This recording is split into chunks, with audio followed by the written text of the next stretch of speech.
Ya estamos con Sergio Palazzo, secretario general de la bancaria. Hola Sergio, ¿qué tal? ¿Cómo estás? ¿Qué tal, Roberto? Gracias por la invitación.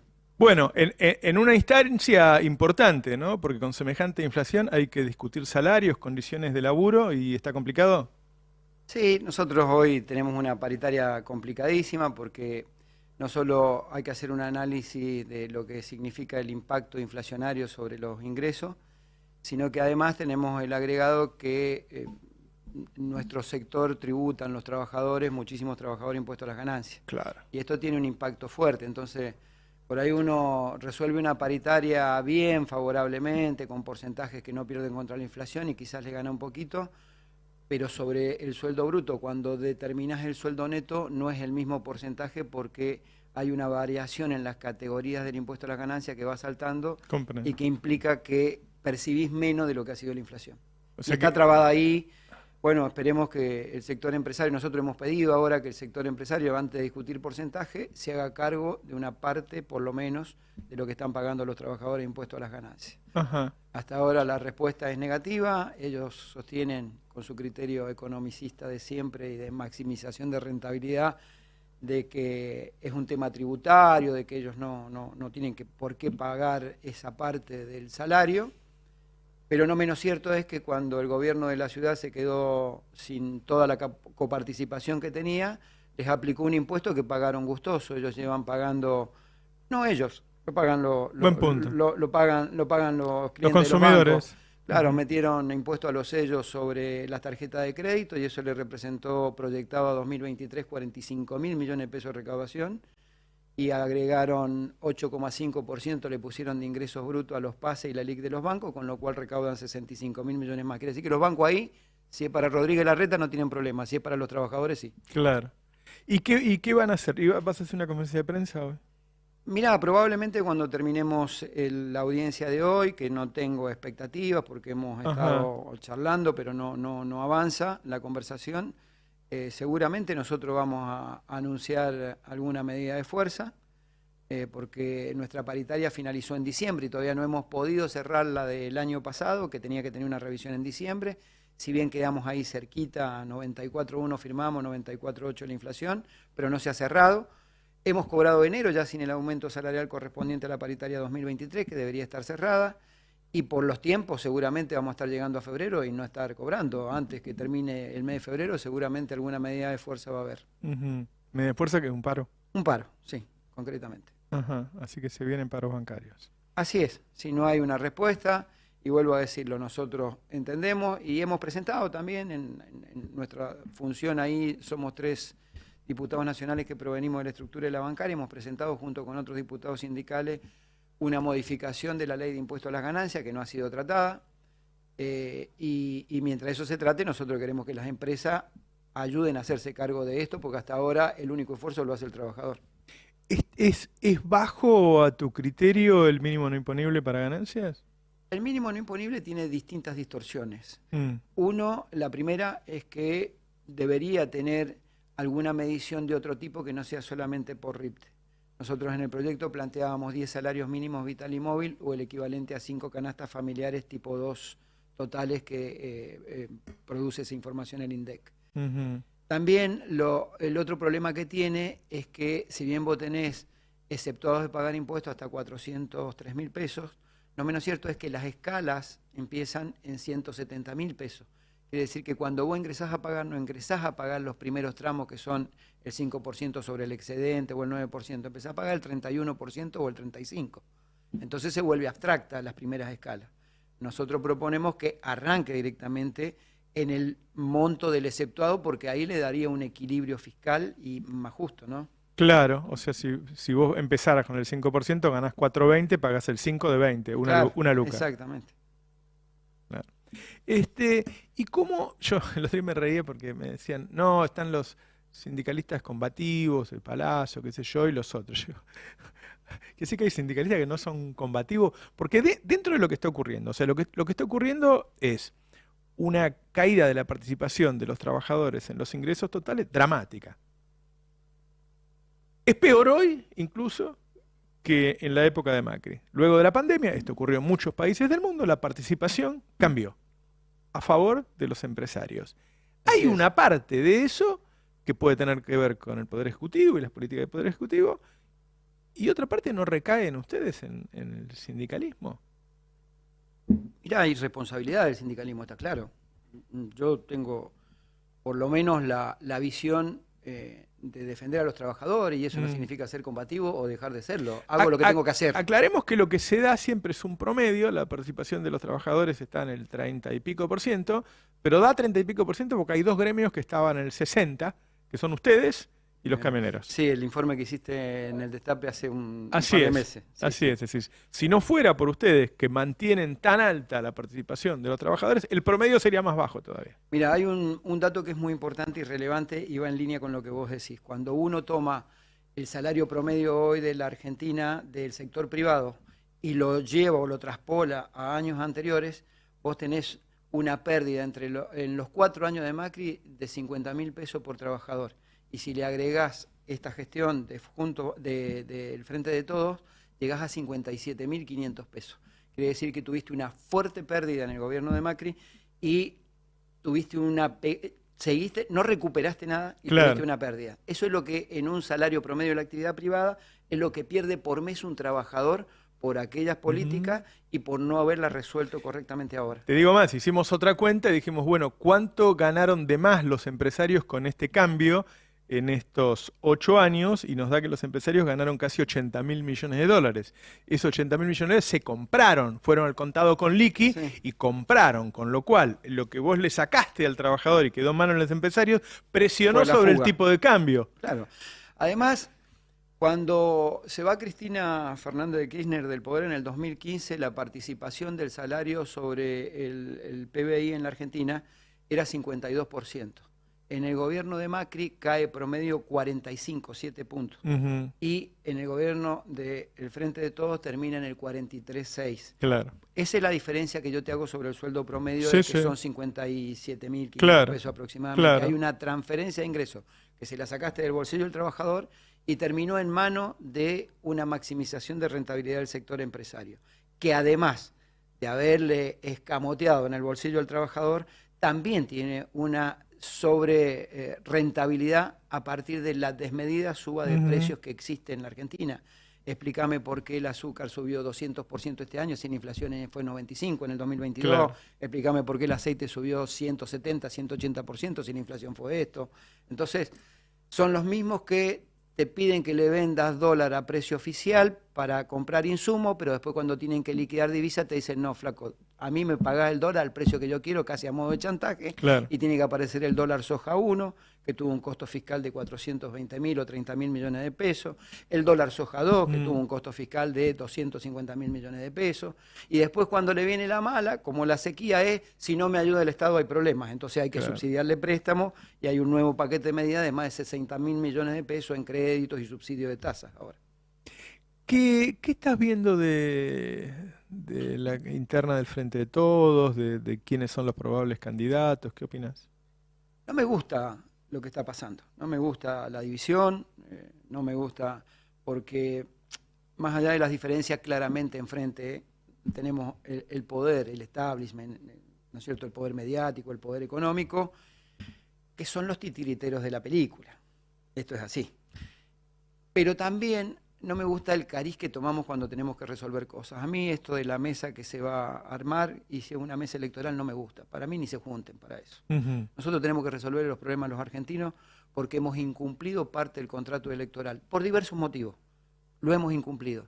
Y nosotros tendríamos que estar más abocados a acompañar a los ciudadanos que le va mal, que no les alcanza, que perdieron contra la inflación, los que perdieron la posibilidad de tener un empleo. Hoy muchos trabajadores registrados son pobres en la Argentina, cosa que antes no pasaba. Entonces, me parece que antes de discutir quién es el candidato y cómo vamos a hacer amigablemente unas pasos, acá lo que hay que discutir es cómo resolvemos los problemas y cumplimos el contrato electoral. Ahora, ¿quién lleva la economía adelante hoy? Es Sergio Massa, que tiene por ahora el consenso de todas las partes. Yo al ministro Massa le reconozco la valentía de hacerse cargo en un momento extremadamente difícil y arriesgando su capital político. Esto es así. Ujú. Es una persona que tiene un caudal de voto, una presencia, una imagen, está instalado y podría tranquilamente haberse quedado en la Cámara de Diputados. Decidió tomar una economía con un 7 y pico por ciento de inflación, y cuando vos interanualizás ese 7 te daba 140, era una hiper, ¿no? Entonces, esto lo rescato. Ahora bien, creo que tomó medidas que tienen que ver con el cumplimiento del acuerdo con el fondo. Y yo creo que no es que diga que no se puede pagar, como ha salido ese incendiario comunicado de Juntos por el Cambio. Lo que digo es que a cualquier gobierno se le va a hacer inviable, si no renegocia el acuerdo con el fondo, los futuros vencimientos que tienen en dólares. Cuando vos tomás la referencia 2024 en adelante, tenés 6, 8 años que entre acreedores privados y fondos y organismos internacionales tenés casi 20.000 millones de dólares por año. No es que lo cumplimos, lo sobrecumplimos. Sí, hay una caída del gasto público que implica haber llegado a la meta del déficit fiscal, pero yo creo que ese tema hay que rediscutirlo, el tema del acuerdo con el fondo. Hay que rediscutir la sobretasa, el impacto de los 5.000 millones que se le reclama al Fondo Monetario, que debería reconocerle a la Argentina por el tema de la guerra y mayores costos. Creo que hasta por la propia, mirá que no soy muy adepto al Fondo Monetario, al contrario, todo lo contrario, pero creo que hasta por la propia salud del Fondo Monetario debería sentarse a renegociar el acuerdo, porque cuando el acuerdo no se pueda cumplir, porque básicamente vas a tener que pagar 20.000 millones de dólares durante una cantidad de por lo menos 7, 8 años, de acuerdo a la curva de Vos sabés que vencimientos. Massa le dijo al New York Times que en 2025, que es cuando vienen los vencimientos fuertes, va a tener una suba de exportaciones por energía y litio de 15 a 16 mil millones de dólares, y que con eso entonces iba a pagar la deuda, o por lo menos los iba a mostrar para poder renegociar los plazos. Yo creo Lo que quiero decir es que dentro del seno del Frente de Todos hay distintas miradas sobre temas primordiales.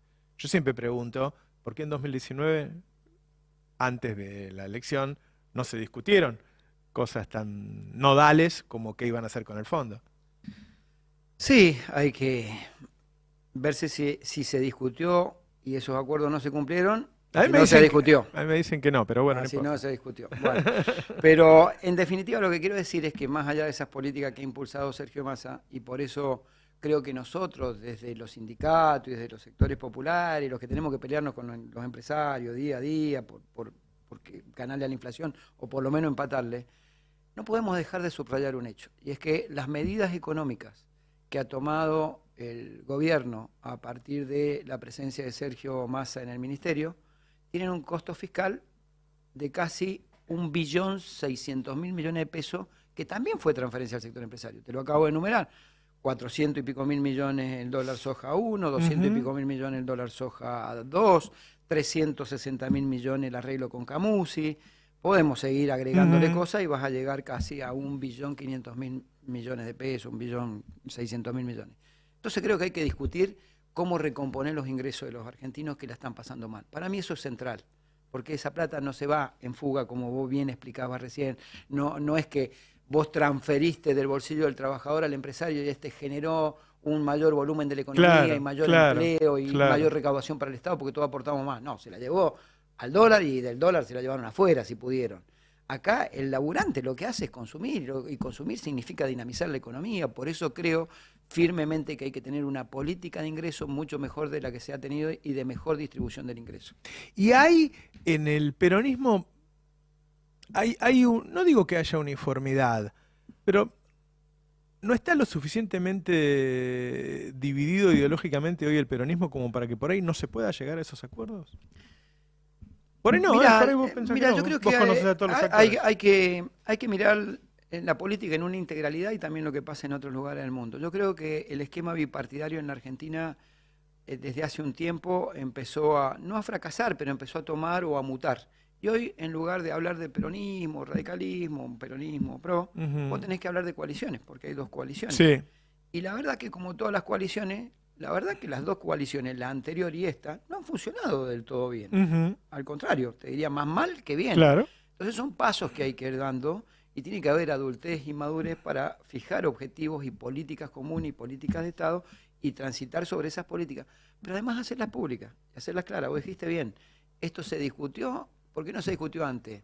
Y bueno, hasta ese punto quienes tuvieron la responsabilidad y la referencia del acuerdo deberían, si hay un nuevo acuerdo, explicitar cuál es la política. Claro, Por ejemplo, no sabemos cuál va a ser la política de Juntos por el Cambio. Hasta ahora son todos bombazos, nada más claro. que tiran. Pero sería bueno que aparte de tirar esos chispazos al aire que tiran todos los días para decirle a la sociedad, digan qué es lo que van a hacer con el fondo, digan qué es lo que van a hacer con la deuda en pesos, porque si el ex ministro Lacunza salió a decir lo que dijo en estos días, quiere decir que ellos están pensando en un nuevo defolteo de la deuda en pesos, porque fue el único gobierno, creo que en el mundo, que defoltea en su propia moneda, Claro. que fue el denominado reperfilamiento que hizo Lacunza. Claro. Entonces que digan, miren, no le van a pagar. Porque el golpe de Estado económico que quisieron hacer estos días tiene que ver con eso, con decirle a la gente que no le van a devolver los pesos. Ya no es que no le van a devolver los dólares, no le van a devolver los pesos. Eso es lo que dice el comunicado, por ejemplo, de Juntos por el Cambio. Sí, que yo no les creo. Yo lo que creo es que están tratando de incendiar todo ahora, ¿no? Ellos lo que quieren que cuando asuman esté todo incendiado. Exactamente. Si es que asumen, si es que asumen. Yo no doy por perdida una elección. Y creo que se puede... Mira, el más fiel ejemplo de que no hay que dar por perdida una elección es el propio Macri. Macri, ¿qué hizo después de las PASO y cuando se enojó y nos mandó a dormir a todos porque no le había gustado el resultado? Se subió arriba de un helicóptero, empezó a tirar billetes de 1.000 pesos para todo el mundo. Durante 3 meses los trabajadores no pagan ganancias, durante 3 meses las empresas pymes no pagan las cuotas de los préstamos, le dio plata o subsidio a los monotributistas y terminó llevándose 8 diputados nacionales más que después condicionaron la actividad parlamentaria y condicionaron al gobierno que ganó. Entonces, nunca hay que dar por perdida una elección. ¿Tienen el video de Manuel Abrazajes para mostrárselo? Si lo tienen, avísenme, porque estaban hablando justamente de esto. A ver, ponelo. A ver. Macri en 2015 decía, cuando yo asuma voy a devaluar, y el Banco Central tuvo que enfrentar una corrida para parar tuvo que vender dólar futuro, para parar esa corrida. Lo que hizo Cambiemos fue meter una denuncia para atar de manos al Banco Central. Y la verdad que el Frente de Todos no pagó con la misma moneda. Porque a mí me llamaba Hernán Lacunza y Guido Sandleris para pedirme por favor que le pusiéramos un techo al dólar en el medio de la corrida que desató Macri con su declaración post-paso. Y Alberto Fernández, teniendo la opción de apretar el botón y que vuele todo por el aire, o ponerle un techo al dólar, le puso un techo al dólar. Es una entrevista que dio en Radio con Vos, digo, porque la gente en YouTube ve, pero los que están en radio, es una entrevista que dio en Radio con Vos, muy buena entrevista. Sí, la leí en la entrevista. Y bueno, con Emanuel he tenido ciclos en que he coincidido y ciclos en los que no he coincidido. Últimamente coincido menos de lo que coincido, pero es muy buena la apreciación que hace. Y además demuestra cómo se priorizó a los argentinos, porque cuando todo salta por los aires, las consecuencias las pagan los que menos tienen. Claro. Y cómo el Frente de Todos priorizó precisamente que eso no pasara y cómo es a la inversa. Yo le agregaría algo más a Emanuel en esto de que Macri anunciaba el tema del dólar, después cómo sucedió el pedido que le formulaban a él, que era uno de los 3 que hablaba de economía, era Nielsen, él y Todesca, creo, en ese momento. Claro. El equipo que estaba haciendo la transición.